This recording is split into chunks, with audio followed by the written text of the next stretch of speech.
ಚೇತನ.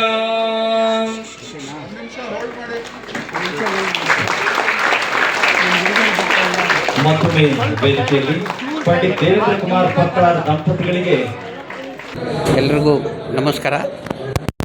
ನಾನು ಪಂಡಿತ್ ಅಮೃತೇಶ್ ಕುಲಕರ್ಣಿ, ಶ್ರೀ ಗುರು ಸಮರ್ಥ ಸಂಗೀತ ವಿದ್ಯಾಲಯದ ಅಧ್ಯಕ್ಷನಾಗಿ ಈ 23 ವರ್ಷದ ಸಂಗೀತೋತ್ಸವವನ್ನು ಮಾಡ್ಕೊಂಡು ಬರ್ತಾಯಿದ್ದೀವಿ.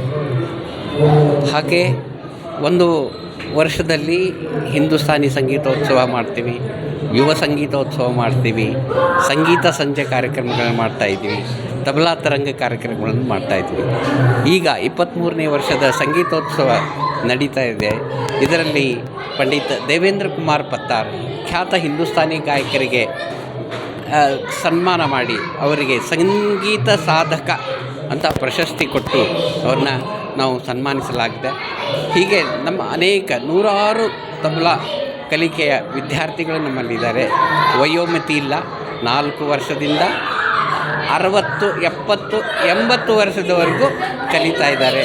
ಹೀಗೆ ಈ ಸಂಗೀತ ಸೇವೆಯನ್ನು ನಾವು ಮುಂದುವರಿಸಿಕೊಂಡು ಹೋಗ್ತಾ ಇದ್ದೀವಿ. ಹೀಗೆ ಸಂಗೀತ ಸಾಧನೆಯಲ್ಲಿ ಸಂಗೀತ ಕಲಿಯೋದು ಮುಗಿಯೋದೇ ಇಲ್ಲ.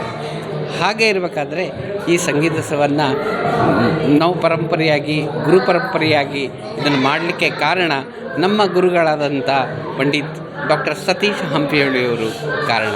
ಈ ಇಷ್ಟೆಲ್ಲ ನಾನು ಯಶಸ್ವಿಗೊಳಿಸಬೇಕಾದ್ರೆ ಅವರ ಹೆಜ್ಜೆ ಹೆಜ್ಜೆಯ ಮಾರ್ಗದರ್ಶನವೇ ಇದಕ್ಕೆ ಯಶಸ್ವಿಯ ಕಾರಣ ಅಂತ ನಾನು ಹೇಳ್ತಾ ಇದ್ದೀನಿ. ನಮಸ್ಕಾರ. ಶ್ರೀ ಗುರು ಸಮರ್ಥ ಸಂಗೀತ ವಿದ್ಯಾಲಯ ಒಂದು ಅತ್ಯದ್ಭುತವಾಗಿರ್ತಕ್ಕಂಥ ಕಾರ್ಯವನ್ನು ಬೆಂಗಳೂರಲ್ಲಿ ಮಾಡ್ತಾಯಿದೆ. ಇವತ್ತು ತಾವು ಕಾರ್ಯಕ್ರಮದಲ್ಲಿ ಕಂಡಿದ್ದೀರಿ, ನೂರಾರು ಮಕ್ಕಳು ತಬಲಾ ನುಡಿಸೋದಾಗಲಿ ಹಾಡೋದಾಗಲಿ ಭಾಳ ಒಂದು ಅತ್ಯುತ್ತಮ ಒಂದು ಕಾರ್ಯಕ್ರಮ ಆಯೋಜಿಸಿ ಇವತ್ತು ನನ್ನನ್ನು ಇಲ್ಲಿ ಕರೆದು ನನಗೂ ಕೂಡ ಒಂದು ನಮ್ಮ ಕಲಾ ಸಾಧನೆಗೆ ಕಲಾ ಸಾಧಕನ ಒಂದು ಪ್ರಶಸ್ತಿ ಕೊಟ್ಟರೆ ಇದೆಲ್ಲ ಗುರುಗಳು, ಗುರು ಪುಟ್ಟರಾಜ ಗುರು ಪಂಚಾಕ್ಷರ ಗುರುಗಳು, ಎಲ್ಲ ಗುರುಗಳ ಒಂದು ಕೃಪಾಶೀರ್ವಾದ. ಅವರಿಗೆ ಮಾರ್ಗದರ್ಶನ ಮಾಡ್ತಕ್ಕಂಥ ಸತೀಶ್ ಹಂಪಿಹೊಳಿಯವರಾಗಲಿ, ಹಾಗೆಯೇ ನಮ್ಮ ಸಮರ್ಥ ವಿದ್ಯಾಲಯದ ಅಮೃತೇಶ್ ಕುಲಕರ್ಣಿಯವ್ರ ದಂಪತಿಗಳು ಒಟ್ಟಾರೆ ಸೇರಿಬಿಟ್ಟು ನಿಜವಾಗ್ಲೂ ಭಾಳ ಅತ್ಯುತ್ತಮವಾಗಿರ್ತಕ್ಕಂಥ ಒಂದು ಕಲಾ ಪ್ರಕಾರವನ್ನು ಇಲ್ಲಿ ಕಲೆಯನ್ನು ಬೆಳೆಸುವ ಮೂಲಕ ಮತ್ತು ಒಂದು ಸಂಸ್ಕೃತಿ ಅವರು ಮಕ್ಕಳಿಗೆ ಕಲೆ ಜೊತೆಗೆ ಮಕ್ಕಳಿಗೆ ಒಂದು ಸುಸಂಸ್ಕೃತಿಯನ್ನು ಬೆಳೆಸ್ತಾ ಇದ್ದಾರೆ. ಅದು ಭಾಳ ಸಂತೋಷ ಪಡುವಂಥ ಕೆಲಸ. ಹಾಗೆ ಆ ನಿಟ್ಟಿನಲ್ಲಿ ಇನ್ನೂ ಒಂದು ಅತ್ಯುತ್ತಮವಾಗಿರ್ತಕ್ಕಂಥ ಒಂದು ಬೆಳವಣಿಗೆ ಆಗಬೇಕು. ಈಗ ಮುಂದಿನ ಒಂದು ಪೀಳಿಗೆಗೆ ಮಾರ್ಗದರ್ಶನವಾಗಿ ನಡೀಲಿ ಅಂತ ತಿಳ್ಕೊಂಡು ನಾನು ಬಯಸ್ತಾ ಇದ್ದೇನೆ. ನೀವು ತುಂಬ ಕೆಲಸ ಮಾಡಿದ್ದೀರಾ, ತುಂಬ ಸಾಧನೆಗಳು ಮಾಡಿದ್ದೀರಾ. ಇವತ್ತು ನಿಮ್ಮನ್ನು ಆ ಒಂದು ಸಾಧನೆಗೆ ಗುರುತಿಸಿ ಹಸ್ಬೆಂಡ್ ಆ್ಯಂಡ್ ವೈಫ್ಗೆ ಒಂದು ಪ್ರಶಸ್ತಿ ಸನ್ಮಾನ ಮಾಡಿದ್ದಾರೆ. ನಿಮಗೇನು ಖುಷಿ, ಹೇಗಿದೆ ಖುಷಿ ನಿಮಗೆ? ನಿಜವಾಗ್ಲೂ ನನಗೆ ಭಾಳ ಖುಷಿ ಆಗ್ತಾಯಿದೆ. ನಾನು ಮಾಡಿದ್ದು ಎಷ್ಟೋ ಏನೋ ಆದರೂ ಕೂಡ ಏನು ಸಂತೋಷ ಅಂದರೆ ನಮ್ಮ ಗುರುಗಳು ನಾವು ಅಷ್ಟು 12 ವರ್ಷ ಅಧ್ಯಯನ ಮಾಡಿದ್ದಲ್ಲದೆ ನಮಗೆ ಸಾಕಷ್ಟು ಆ ಸಮಯದಲ್ಲಿ ವೇದಿಕೆಗಳು ಕಡಿಮೆ ಇದ್ದರೂ ಕೂಡ ಅದನ್ನು ಬೆಳೆಸ್ಕೊಂಡು ಸಾಧನೆ ಮಾಡಿಕೊಳ್ಳಲಿಕ್ಕೆ ನಮಗೆ ಶಕ್ತಿಯನ್ನು ಕೊಟ್ಟಿದ್ದಾರೆ. ನಾನು ಬರೀ ಸಂಗೀತ ಅಷ್ಟೇ ಅಲ್ಲದೆ ರಾಗ ಸಂಯೋಜನೆಯಲ್ಲಿ ಒಂದು ಅತ್ಯದ್ಭುತವಾಗಿರ್ತಕ್ಕಂಥ ಕೆಲಸವನ್ನು ಗುರುಗಳ ಆಶೀರ್ವಾದದಿಂದ ಮಾಡ್ತಾ ಬಂದಿದ್ದೇನೆ. ನಾಡಿನ ಎಲ್ಲ ಗಾಯಕರು SP ಬಾಲಸುಬ್ರಹ್ಮಣ್ಯ, S ಜಾನಕಿ ಅಮ್ಮ ಅವರು, ಅಶ್ವಥ್ ಅವರ ಆದಿಯಾಗಿ ಇಲ್ಲಿಯ ತನಕ ಸಣ್ಣ ಯಂಗ್ಸ್ಟರ್ಸ್ವರೆಗೂ ಎಲ್ಲರೂ ನನ್ನ ಒಂದು ಸಂಯೋಜನೆ ಹಾಡಿರೋದು ನನಗೆ ತುಂಬ ಸಂತೋಷ, ಖುಷಿಯನ್ನು ತಂದಿದೆ. ಅಂಥ ಒಂದು ಆಶೀರ್ವಾದ, ಆ ಕಲಾ ದೇವತೆಯ ಆಶೀರ್ವಾದ, ಗುರುಗಳ ಆಶೀರ್ವಾದ ಸದಾ ನನ್ನ ಮೇಲಿರಲಿ.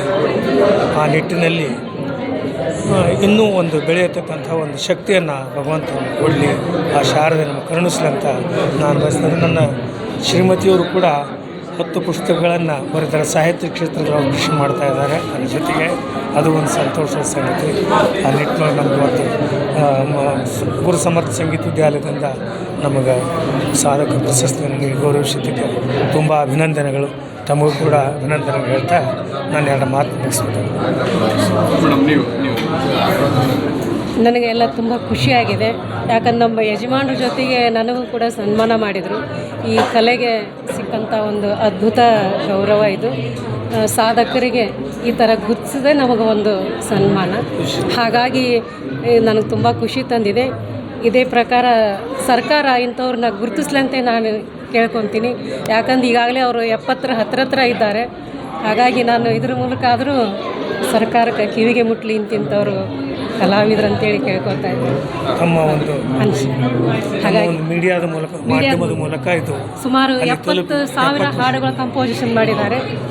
ಹಾಗಾಗಿ ಇಂಥ ಪ್ರತಿಭೆಗಳಿಗೆ ಸರ್ಕಾರ ಗುರುತಿಸ್ಬೇಕಂತ ನನ್ನ ಒಂದು ಮಹದಾಸೆ ಇದೆ. ಅದು ಒಂದೇ ನನ್ನ ಓಕೆ, ಥ್ಯಾಂಕ್ ಯು.